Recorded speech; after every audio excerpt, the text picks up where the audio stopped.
மாவட்ட செயலாளர்கள் கூட்டம் முதலமைச்சர் மு.க.ஸ்டாலின் தலைமையில் தொடங்கி நடைபெற்றுக் கொண்டிருக்கிறது.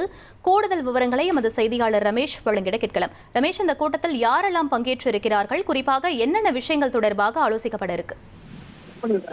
திமுக மாவட்ட செயலாளர்கள் ஆலோசனை கூட்டம் திமுக தலைவரும் முதலமைச்சருமான மு.க.ஸ்டாலின் தலைமையில அண்ணா அறிவாலயத்தில் நடைபெற்று வருகிறது.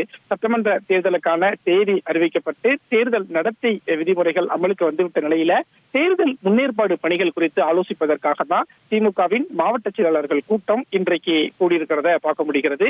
இன்றைய ஆலோசனை கூட்டத்துல தேர்தல் பிரச்சார வியூகங்கள், தமிழ்நாடு முழுவதுமே வாக்கு சேகரிப்பு பணிகள், கூட்டணி கட்சிகளோடு ஒத்துழைப்பாக செல்வது, எதிர்கட்சிகளை எதிர்கொள்ளக்கூடிய வியூகம் உள்ளிட்ட பல்வேறு விஷயங்கள் குறித்து இன்றைய கூட்டத்தில் ஆலோசிக்கப்பட இருப்பதாக தகவல் தெரிவிக்கப்பட்டிருக்கு. சட்டமன்ற தேர்தல் பணிகள் சம்பந்தமா திமுக நிர்வாகிகளுக்கு முதலமைச்சர் மு.க.ஸ்டாலின் இந்த மாவட்ட செயலர் கூட்டத்தின் வாயிலாக பல்வேறு அறிவுறுத்தல்களையும் வழங்க இருக்கிறார். ஏற்கனவே திமுகவை பொறுத்த வரைக்கும் தேர்தல் பிரச்சார பணிகளை ஒரு பக்கம் தொடங்கிட்டாங்க. கூட்டணி கட்சிகளோடு தொகுதி பங்கீடு பேச்சுவார்த்தையை நடத்திட்டு இருக்கிறாங்க. தேர்தல் தேதி அறிவிக்கப்பட்டதனால அடுத்த கட்டமா ஒவ்வொரு தொகுதிக்கும் சென்று பிரச்சார வியூகத்தை தீவிரப்படுத்த இருக்கிறாங்க. இதற்காகத்தான் இப்ப மாவட்ட செயலாளர்களுக்கு கூட்டத்தின் வாயிலாக பல்வேறு அறிவுறுத்தல்களை முதலமைச்சர் வழங்க உள்ளார். விவரங்களுக்கு நன்றி ரமேஷ்.